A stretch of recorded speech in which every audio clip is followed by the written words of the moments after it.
Mis queridos hermanos, ¿cómo están ustedes? Hoy vamos a continuar teniendo alguna reflexión sobre párrafos específicos de la palabra de Dios. De manera general, siempre estamos enseñando lo que Dios previamente ha enseñado, para que usted y yo tengamos la oportunidad entonces de vivir conforme a lo que Dios establece. ¿Cuál ha sido el mayor problema del hombre? En primer lugar, el pecado. Eso lo ha distanciado de Dios. En segundo lugar, ha sido el desconocimiento de qué es lo que Dios quiere que hagamos. El hombre tradicionalmente ha querido vivir como su real gana y parecer le ha indicado hacerlo, pero Dios no dejó así. Dios dejó pautas para que tengamos un comportamiento que sea apropiado a aquellos que decimos ser hijos precisamente de Él. Hoy quiero compartir con usted versículos que están en el capítulo número 1 del libro de Santiago. Y voy a ir al verso 12. La palabra de Dios dice, le recuerdo, estoy en Santiago capítulo 1, verso 12. Bienaventurado el varón que soporta la tentación, porque cuando haya resistido la prueba, recibirá la corona de vida que Dios ha prometido a los que le aman. Cuando alguno es tentado, no diga que es tentado de parte de Dios, porque Dios no puede ser tentado por el mal, ni Él tienta a nadie, sino que cada uno es tentado cuando de su propia concupiscencia es atraído y seducido. Entonces, la concupiscencia, después que ha concebido, da a luz el pecado, y el pecado, siendo consumado, da a luz la muerte. Vamos a orar. Padre, gracias. Gracias por tu escritura, gracias por tu palabra. Gracias porque tenemos esa guía inefable.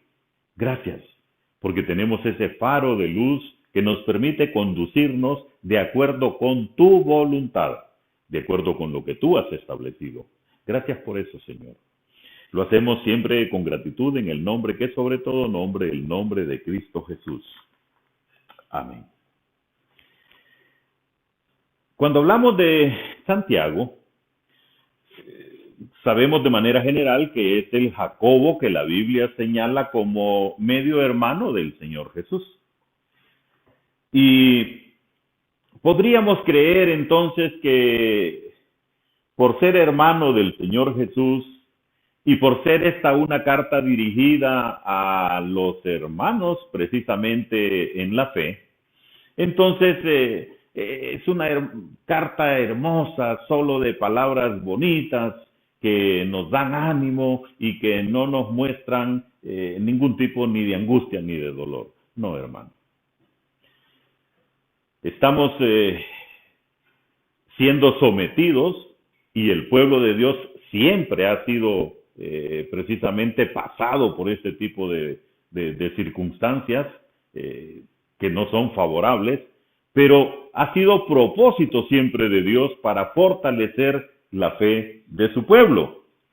Pues en este capítulo 1, en el verso 12, cuando se refiere a las personas que hemos confiado en el Señor como varones bienaventurados, dice, o sea, que doblemente nos va bien, pero pone una condición, que soporta la tentación. ¿Qué es la tentación? Bueno, es la oportunidad de pecar. Mire, ¿es pecado la tentación? No, hermano. Pero si la tentación nos lleva a cometer el pecado, ahí sí, ya tenemos una situación diferente. Bienaventurado el varón que soporta la tentación, o sea, que ve la oportunidad de pecar, pero se abstiene. Mire qué diferente. Porque cuando haya resistido, dice la prueba, ¿cuál prueba? La prueba de la tentación. Entonces dice, recibirá la corona de vida que Dios ha prometido a los que le aman. Mire qué bonito. Nosotros decimos amar a Dios. Entonces aquí hay ya una manera bien definida para comportarnos. ¿Van a haber tentaciones en la vida? Claro que las van a haber. Pero, ¿cuál debería de ser entonces nuestro comportamiento ante esa tentación? Resistirnos. Decir no a la tentación. Porque dice que cuando haya resistido la prueba, recibirá la corona de vida que Dios ha prometido a los que le aman. El verso 13 nos da claridad sobre este concepto. Cuando alguno es tentado, no diga que es tentado de parte de Dios, porque Dios no puede ser tentado por el mal, ni Él tienta a nadie. Generalmente nosotros estamos creyendo que Dios nos pone pruebas. Y aquí la palabra es específica, dice que Él no tienta a nadie. Por lo tanto, Él no está probando a nadie.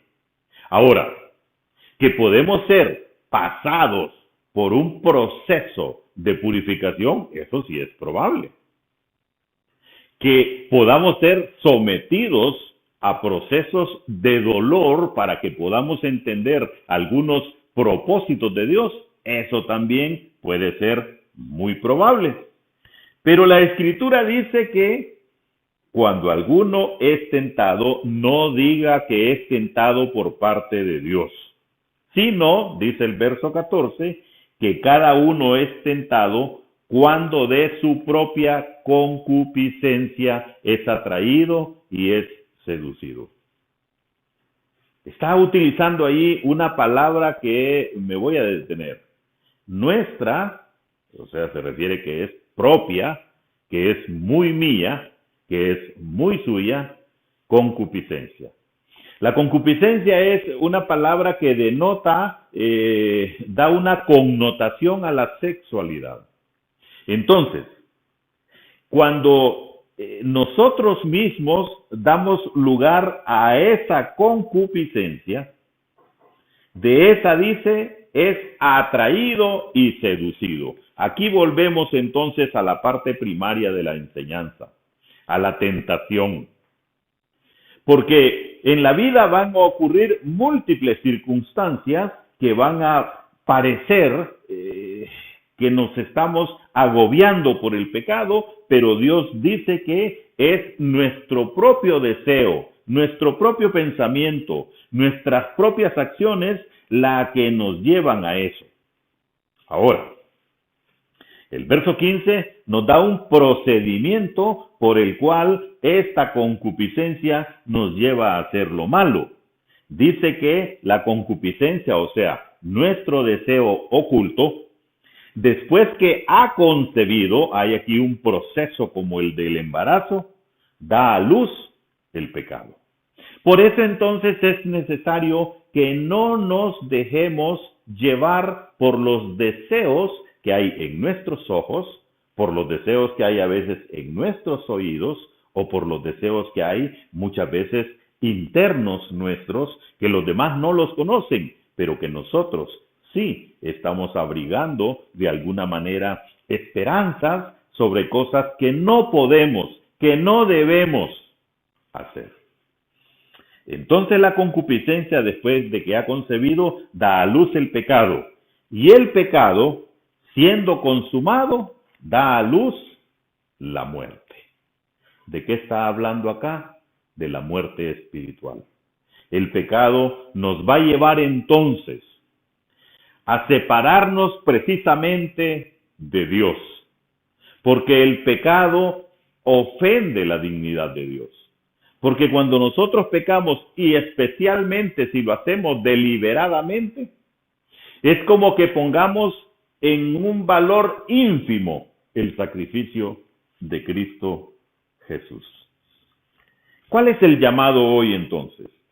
En primer lugar, a soportar la tentación. En segundo lugar, cuando esto ocurre, no digamos que viene de Dios que nos está probando. Y luego, entender que si estos deseos nos van a hacer tropezar, entonces evitemos llegar a ellos. No nos sometamos a esos procesos, porque entonces corremos el terrible riesgo de estar jugando con fuego. Agarrémonos de toda la armadura de Dios, como dice el libro de Efesios en el capítulo 6. Y entonces, en medio de esa armadura, va a haber un proceso en el cual vamos a cuidar nuestra mente, vamos a cuidar nuestros ojos, vamos a cuidar nuestro cuerpo, para no ser sometidos a ese proceso de engendrar el pecado. No nos expongamos, hermanos. Tengamos una vida que resulte agradable a los ojos de Dios y que resulte de buen testimonio para nuestros hermanos, tanto para nuestro crecimiento personal como para el fortalecimiento de la iglesia del Señor. Ánimo, hermanos. Este es un tiempo en el cual también podemos alabar y bendecir el nombre de Dios. Vamos a orar.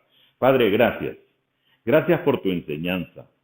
Gracias porque tú nos identificas como hombres a los que doblemente nos va bien porque nos apartamos precisamente de la tentación, la cual al final nos aparta también de la posibilidad de pecar. Gracias, Padre, por eso. Lo hacemos con gratitud en el nombre que es sobre todo nombre, el nombre de Cristo Jesús. Amén. Dios les bendiga, mis queridos hermanos.